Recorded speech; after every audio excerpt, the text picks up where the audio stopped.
오늘 본문을 보면은 또 한 인물이 등장을 합니다. 누구죠?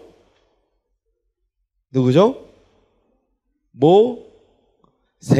예, 모세예요, 모세.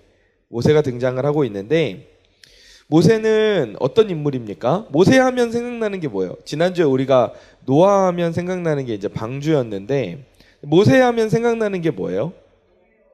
홍해. 홍해. 맞아요, 맞아. 홍해가 생각이 나고 그리고 응? 뭐? 지팡이. 지팡이는 평소에 이렇게 답이 이렇게 쉽게 나오지 않는데 굉장히 심오한 대답이 나왔어요. 십계명, 그쵸? 그 하나님의 말씀을 문자로 그대로 받은 사람이 모세밖에 없다는 걸 여러분 알고 계세요? 모세 진짜 대단한 사람이죠. 그렇게 치자면 또 응? 출애굽. 그렇죠. 야, 뭐 너무 잘 알고 있죠. 사실 모세 이야기는 뭐 노아 이야기만큼이나 우리가 많이 살펴봤던 본문이고, 그리고 또 우리 또 사랑의 교회에서는 그 모세를 또 많이 이렇게 이야기를 했어요. 모세를 담임 목사님께서도 많이 설교를 하셨고, 그러다 보니까 이제 우리도 모세가 굉장히 친숙하고 나의 친구처럼, 우리의 이렇게 친구처럼 이렇게 친숙하게 느껴지는데, 오늘 이 모세를 좀 우리가 다시 한번 좀 살펴보기를 원해요. 모세는 우리가 잘 아는 대로 어느 배경 안에서 태어났죠? 어디에서 태어났죠? 어디에서 태어났어요? 어느 나라에서 태어났어요? 이집트, 애굽에서 태어났어요. 근데 그 당시에 이집트에 이스라엘 민족이 살고 있었는데 어떤 신분으로 살고 있었죠? 노예 신분으로 살고 있었단 말이에요. 처음에 요셉이 이제 애굽의 총리가 되고 나서, 그리고 이제 요셉의 아버지와 그 형제들과 일가 친척들이 모두 다 이집트로 이주를 하게 되죠. 이민을 가게 돼요. 그곳에서 이제 처음 살 때는 이게 아래를 잡으면 이게 접촉 불량이 일어나나 보다. 여기를 잡으면 안 일어나는데 여기. 그래서 어디까지 말했지? 처음 이제 이민을 왔어. 이민을 처음 올 때는 굉장히 이렇게 융숭한 대접을 받고, 우리 총리인 요셉의 가족들이라고 극진히 섬기고, 동물들 키울 수 있는 넓은 땅을 주고, 막 이렇게 막 다 보장을 해줬단 말이야.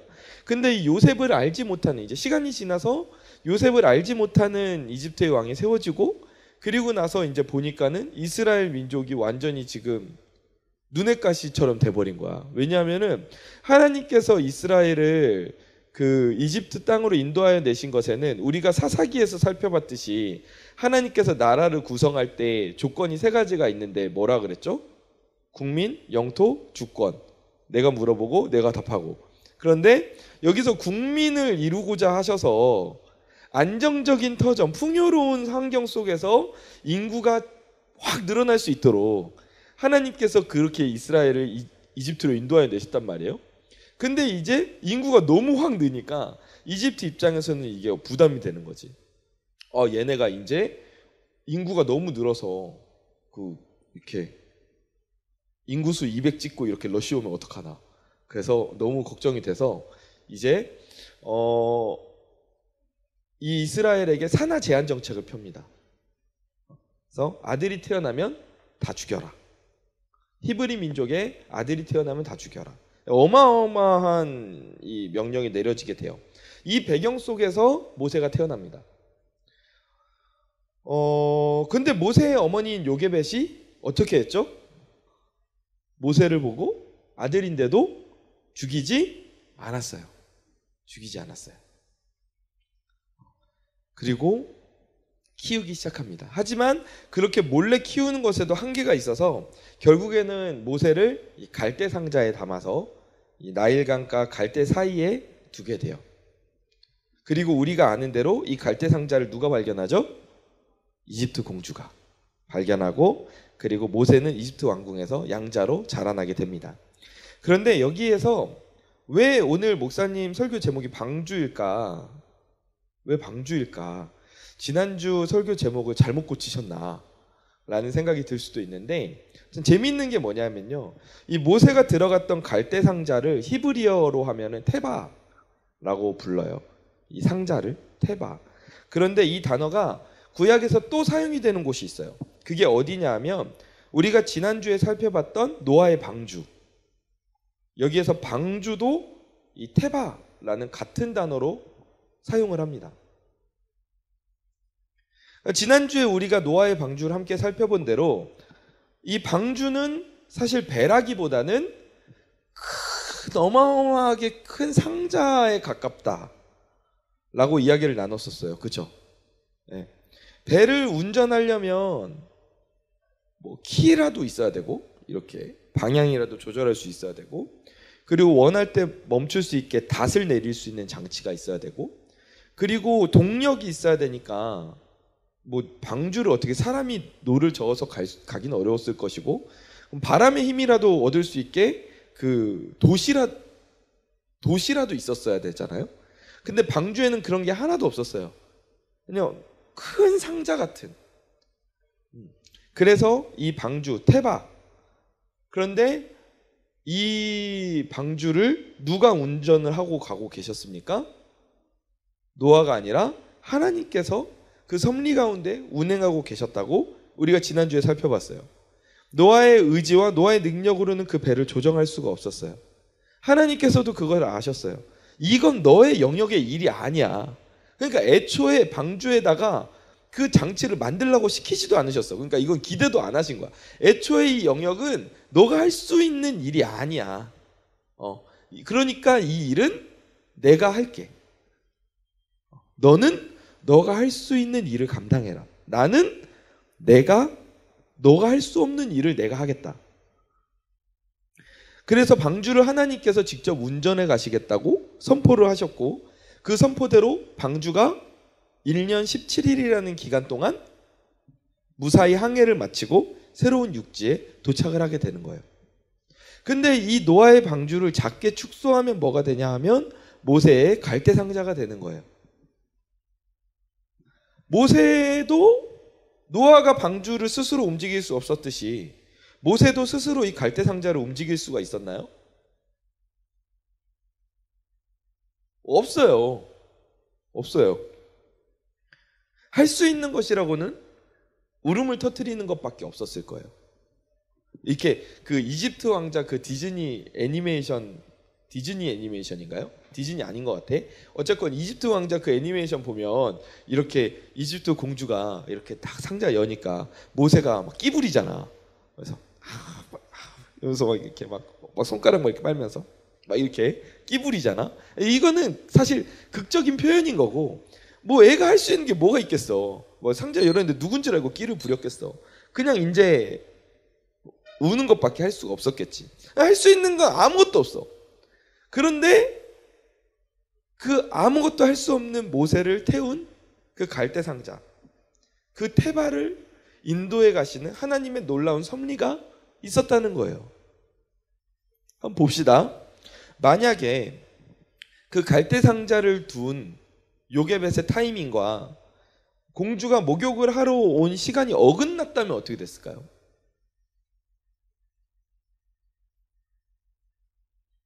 좀 더 앞서서 왜 하필이면 그날따라 공주는 나일강으로 목욕을 하러 가고 싶었을까요?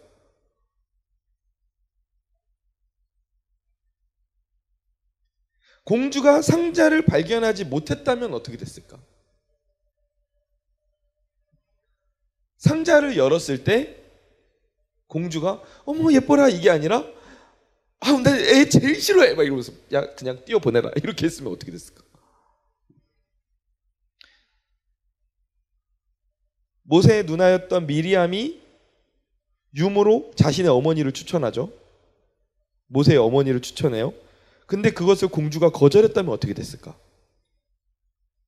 만약에 데리고 이집트 왕궁으로 갔는데 아버지인 파라오가 야 너는 아빠가 명령을 내렸는데 네가 그렇게 하면 아빠 위신이 뭐가 돼? 죽여. 이렇게 했으면 어떻게 됐을까? 그러니까 굉장히 작은 것 하나만 틀어져도 모세는 이집트 왕궁에 들어갈 수가 없었어요. 그리고 들어가는 것뿐만 아니라 모세는 그 생명을 유지할 수조차 없었어요. 하지만 하나님께서는 치밀하게 일하셨고, 그리고 그 작은 테바 방주에 담겨 있는 모세를 하나님의 뜻대로 그 삶을, 그 인생을 이끌어 가신 거예요. 공주가 자신이 아이를 강에서 건졌다는 의미로 이름을 모세라고 붙입니다. 하지만 사실 모세는 공주가 건진 게 아니라 하나님의 은혜로 이미 건짐을 받은 자였어요. 아멘. 근데 모세를 인도하신 하나님의 섭리가 여기서 끝이 아니에요. 그렇게 이집트 왕궁에서 자라던 모세의 인생에 다시 한번 큰 변화가 생기지 않습니까? 언제 생기죠? 모세가 자신의 동족인 히브리 민족을 괴롭히던 이집트 감독관을 죽입니다. 그런데 파라오가 이 말을 듣고 아무리 양자라고 하더라도 너무너무 화가 머리끝까지 났어요. 그래서 이 모세를 죽이겠다고 찼습니다. 그래서 모세는 목숨을 부지하기 위해서 결국 이집트를 떠나서 미디안 광야로 도망을 가게 돼요. 광야로 도망을 갔어요. 뭐가 있겠어요? 아무것도 없어요. 아는 사람도 하나 없고, 뭐 주변에 뭐 갈 데도 없고, 뭐 잘 데도 없어요. 그렇게 도망간 미디안 땅에서 우물가에 앉아서 이제 신세한탄을 하고 있었겠죠. 아, 진짜 난 이제 어떻게 사나? 뭐 하고 사나? 그런데 그때 그 우물에 누가 찾아오냐 하면 미디안의 제사장 르우엘의 7 딸들이 찾아와요. 양떼를 끌고, 자신의 아버지의 양떼를 끌고 물을 먹이려고 그 동물들을 데리고 우물가로 찾아옵니다. 그런데 그때 굉장히 클리셰, 그 옛날 영화 같은 거 보면 있잖아요. 이런 구성이 굉장히 많아요. 그 이렇게 막 자매가 이렇게 가고 있으면 이렇게 으슥진 곳에서 갑자기 좋아 보이는데 이렇게 나오는, 그러면 이제 어머 누구세요? 이러면 이제 오늘 나랑 가서 놀자고. 싫어요. 그러면은 에이 놀자니까 막 이러면은 이제 갑자기 정의의 상도가 나타나서 잠깐 그 손 내려놔 이러면서 딱 이렇게 지금 뭐 하는 거야 이러면서 딱 나타나죠. 근데 지금 그 일이 딱 일어난 거야. 모세가 그 제사장의 7 딸들이 양떼를 몰고 와서 물을 먹이려고 하는데 불량한 목자들이 나타나요. 그러면서 뭐라고 말해요? 뭐 좋아 보이는데 야 너네 양은 되게 털이 뽀송뽀송해 보인다 막 이러면서 막 아주 막 괴롭히는 거야. 물 못 마시게 하고. 근데 이걸 보고 모세가 가만히 있질 않아요. 가만히 있지 않고 그 불량 목자들을 쫓아냅니다. 잠깐 그 손 내려놓지 못해 이러면서 에잇 하면서 이렇게 불량 목자들을 쫓아내요. 그래서 이제 제사장의 딸들이 이렇게 잘 이렇게 물을 먹이고 집으로 돌아갑니다. 근데 이 제사장이 좀 이상한 거야. 왜냐하면 평소보다 이 애들이 양을 데리고 좀 빨리 온 거야. 그래서 야 무슨 일 있었냐? 왜 이렇게 빨리 왔어? 그랬더니 딸들이 이제 이야기를 해줘요. 사실 여차저차해서 이런 일이 있었어요, 아빠. 그러니까 아빠가 말하는 거야. 야 그러면은 그 고맙고 감사한 사람을 그냥 헤어졌어? 그냥 뒀어? 모시고 와서 감사를 표시해야지. 야 빨리 가서 다시 그 사람 찾아봐라. 그래서 다시 가가지고 모세를 모셔와요. 그리고 극진히 대접을 합니다. 그리고 모세가 살짝 부탁을 해요. 저를 여기에서 좀 이렇게 손님으로 일하면서 이 집에서 좀 저를 같이 좀 머물게 해주시면 안 됩니까? 갈 데가 없으니까. 그런데 이 미디안 제사장이 어떻게 하냐 하면은 자신의 딸 십보라와 결혼을 하라 그래요. 그래서 사위를 삼습니다. 정처 없이 방황하던 모세가 한 번에 가정과 머물 곳과 거할 집과 할 일까지 다 얻게 된 거예요. 그런데 이것도 과연 우연의 일치라고 볼 수 있을까? 한번 곰곰이 한번 생각을 해봅시다. 만약에 모세가 우물에서 쉬지 않았다면, 제사장의 7 딸들이 야 우리 양떼 먹이러 가자. 야 오늘은 다른 우물로 가자. 막 이러고 다른 우물로 오늘 갔어. 그랬다면, 그날따라 불량한 목자들이 불량하지 않아가지고 그냥 아무 일 없이 물을 잘 먹일 수 있었다면, 뭐 물 마시러 왔어. 그래 뭐 마셔. 뭐 이렇게 했으면, 모세가 불량 목자들을 못 본 척했더라면 나 내 인생도 피곤해 죽겠는데 나 더 이상 귀찮은 일에 얽매이고 싶지 않아. 이랬다면 어떻게 됐을까? 아마 모세는 광야에서 삶을 마감했을지도 몰라요. 하지만 하나님께서는 작은 아이였던 모세를 작은 방주 테바에 태워서 인도하여 가셨듯이 모세의 삶을 계속해서 인도하고 계신 거예요. 그 삶을 계속 이끌어가고 계셨어요. 사랑하는 우리 대학부 여러분, 그 모세를 인도하신 하나님께서 오늘 우리의 삶을, 저와 여러분의 삶을 인도하시는 줄 믿습니다. 내가 보고 생각하고 계획할 수 없는 영역이 있어요. 그러한 영역의 일들을 하나님께서는 보고 계시고 생각하고 계시고 계획하고 계신다는 것입니다. 그리고 그 가운데에서 우리를 가장 선한 길로 인도하여 주시는 줄 믿습니다. 그렇기 때문에 우리는 삶에서 어떤 삶을 살아야 합니까? 나의 생각을 내려놓고 하나님을 믿고 그 말씀을 붙잡고 따라가야 되는 거예요. 그러할 때 하나님께서 내가 타고 있는 작은 방주, 테바, 그 삶을 하나님께서 이끌어 가시는 겁니다.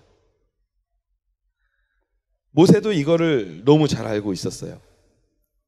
모세는 자신의 삶이 어떻게 지금 여기까지 오게 됐고 내가 지금 어떻게 살고 있는지에 대해서 철저히 알고 깨닫고 있었어요.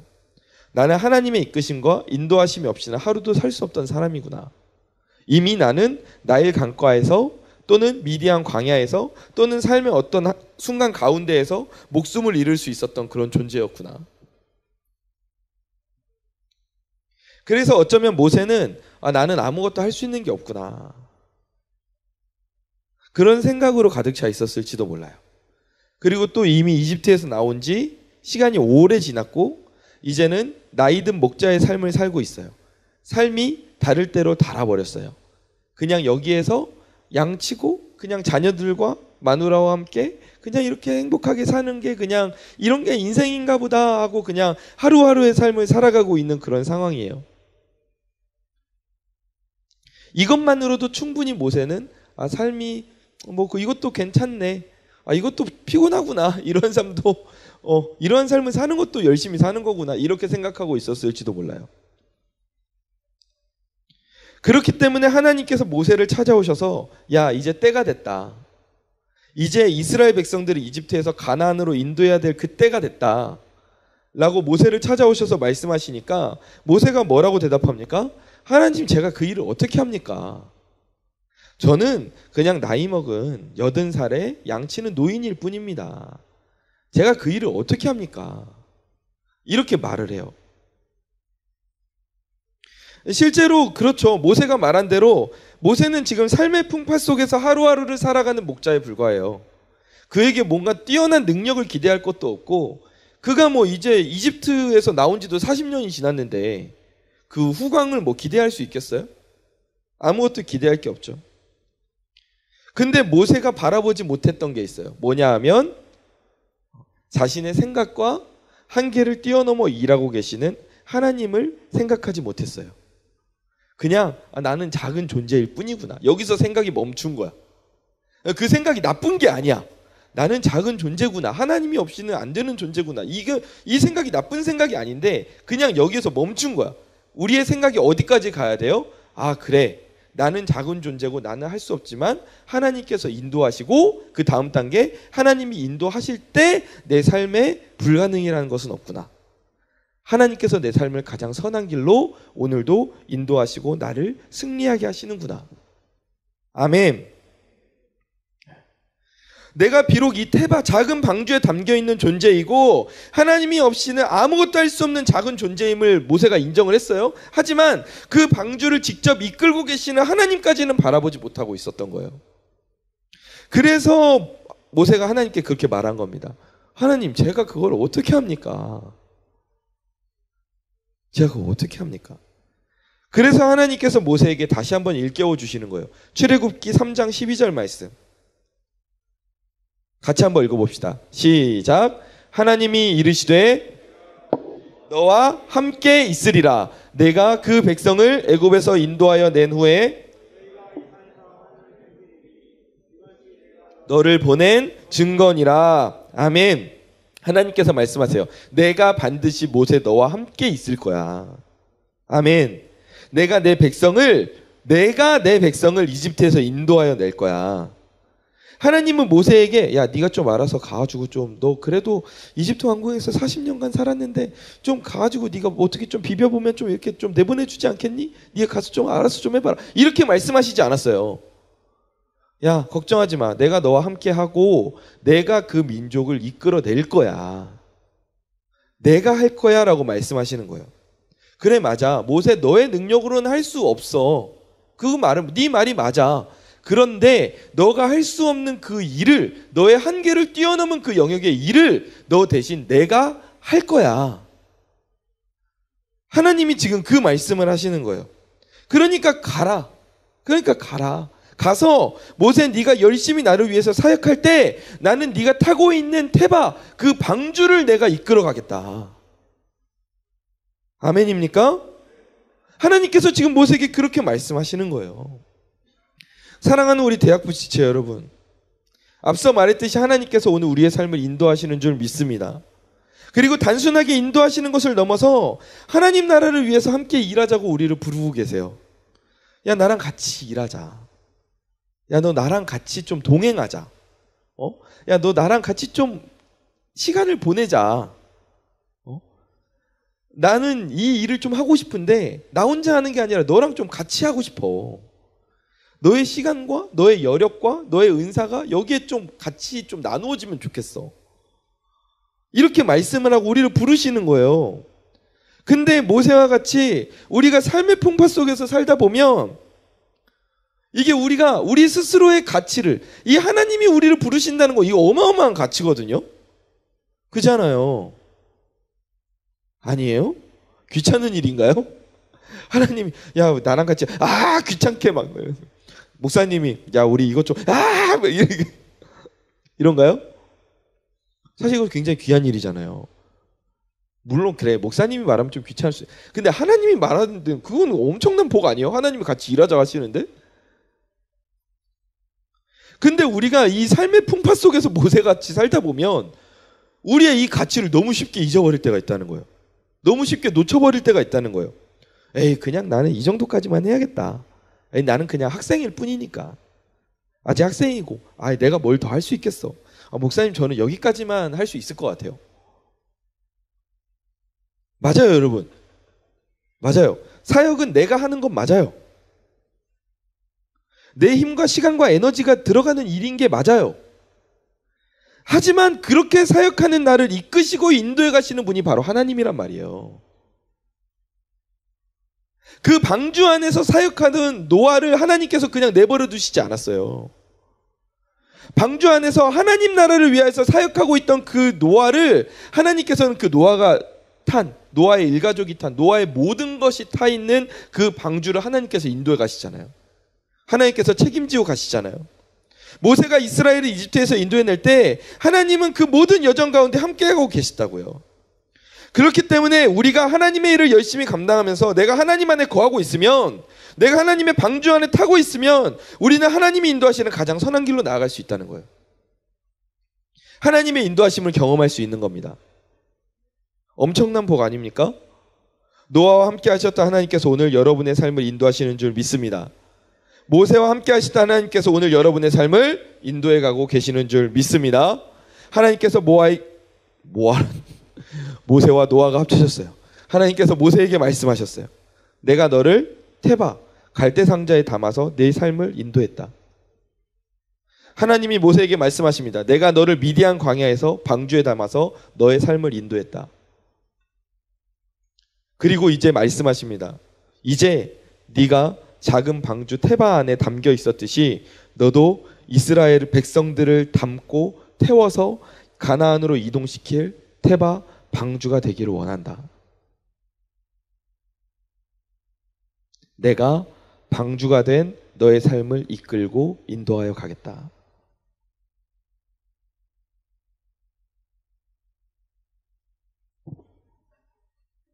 어떤 지체는 이렇게 말할 수도 있어요. 에이 목사님, 그렇게 모세가 섬기긴 했죠. 근데 그렇게 섬겼어도 결국에는 가나안 땅에도 못 들어갔잖아요.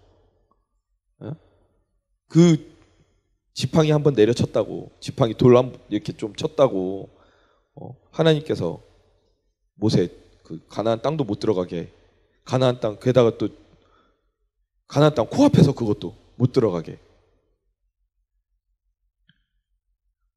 이거 보면 뭐 사역해도 별거 없는 거 아니에요? 하나님 나라의 일 우리가 감당해도 목사님 오히려 좀 손해보는 때도 있는 것 같아요.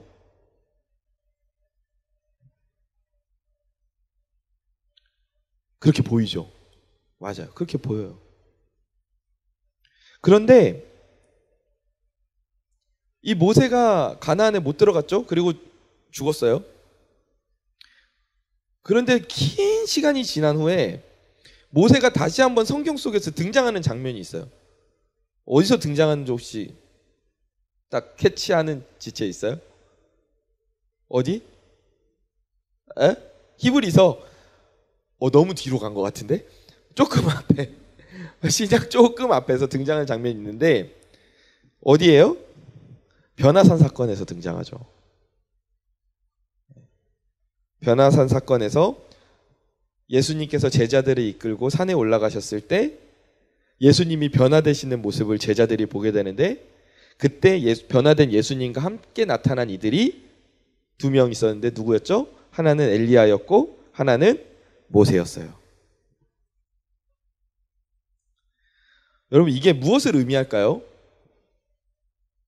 육신은 가나안에 못 들어갔어요. 우리가 그의 삶을 보면, 그래서 모세 뭐 칙살나게 고생하고 결국에는 가나안 땅 그거 하나 바라보고 하나님이 가라 그래가지고 거기까지 갔는데 결국 가나안 땅도 못 들어가고 그 코앞에서 죽었네. 안타깝다, 아쉽다. 이거 뭐 모세가 성공했다 할 수 있나? 이렇게 우리가 볼 수도 있어요. 하지만 육신은 가나안에 들어갈지 못했을지 모르지만 모세가 신약 성경에 나타났을 때 그는 어떤 복을 누리고 있었습니까? 영원토록 주님 곁에서 주님과 함께 동행하는, 교제하는 복을 누리고 있었잖아요.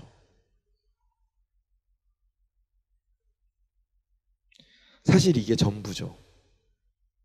이게 진짜 값진 것이죠. 저와 여러분도 그 하나님의 복을 누리게 되기를 간절히 축원합니다. 우리 사랑하는 대학부 지체 여러분, 하나님은 오늘도 우리의 삶을 인도하고 계세요. 나는 할 수 있는 것이 없어 보이고 삶을 살아간다는 것이 지치고 힘들 때가 많죠. 하지만 그 가운데에서도 우리가 하나님 안에 거하고 내가 하나님의 방주 안에 타고 있다면 하나님께서는 그 방주를 이끌고 인도하여 가시는 줄 믿습니다. 이 하나님을 믿고 하나님을 붙잡는 저와 여러분이 되길 간절히 축원합니다. 더 나아가서 하나님께서는 우리가 그 방주를 타고 가기도 원하시지만 동시에 우리에게 방주가 되라고 말씀하세요. 너 내 일을 같이 할 수 있는, 감당할 수 있는 그릇이 좀 되어줬으면 좋겠다. 영혼들을 태우는 방주가 되었으면 좋겠다. 내가 너 안에 좀 나의 나라를 위한, 하나님 나라를 위한 일들을 좀 이렇게 싣고 싶어. 영혼들을 좀 싣고 싶어. 너가 그 영혼들을 품고 그 일들을 품고 사명을 품고 좀 같이 나아가면, 너가 방주가 돼서 나아가면 내가 방주가 된 너의 삶을 인도할게. 노아 방주 봤지? 내가 인도하는 거 봤지? 모세 갈대 상자 봤지? 내가 그렇게 너희의 삶을 인도하여 가겠다고 주님께서 오늘 우리에게 약속하시는 줄 믿습니다. 내가 방주 안에서 보호를 받고 하나님의 인도를 누렸다면 이제는 여러분이 방주가 되기를 축원합니다. 영혼을 품고 하나님의 뜻 가운데 항해할 수 있는 자가 되기를 하나님께서는 원하고 계십니다. 여러분의 삶의 자리에서 방주가 되십시오. 가정에서 방주가 되시기를 축원합니다. 학교에서 방주가 되시기를 소망합니다. 직장에서, 교회 공동체 안에서 방주가 되시기를 주님의 이름으로 축원합니다. 방주 안에서 보호받다가 자라나서 큰 이스라엘 민족을 품은 방주가 된 그 모세, 가나안으로 하나님의 인도하심을 따라 나섰던 그 모세와 같이 우리도 방주가 되어 나아갈 때 하나님께서 우리의 삶을 인도하시고, 모세가 변화산에서 우리에게 모습을 그렇게 보여주었던 것처럼 우리도 영원히 주님과 함께하는 복을 누리게 될 줄 믿습니다. 지금 내 삶에서 목사님 하나님 섬겨봐요. 셀지기 해봐요. 찬양팀 해봐요. 뭐 별거 없던데요. 오히려 내 시간만 뺏기고 이거 뭐 힘들고 이거 뭐 그렇게 보일 수 있어요. 왜냐하면 사역은 나의 시간과 나의 열정과 에너지를 쏟는 일이니까. 하나님께서 우리에게 그것을 원하시기도 해요. 하지만 하나님께서는 그렇게 사역하는 하나님 나라를 위해 달려가는 우리의 삶을 큰 방주에 싣고 오늘도 이끌어오고 계신다는 것을 여러분 꼭 기억하시고 믿으시기 바랍니다.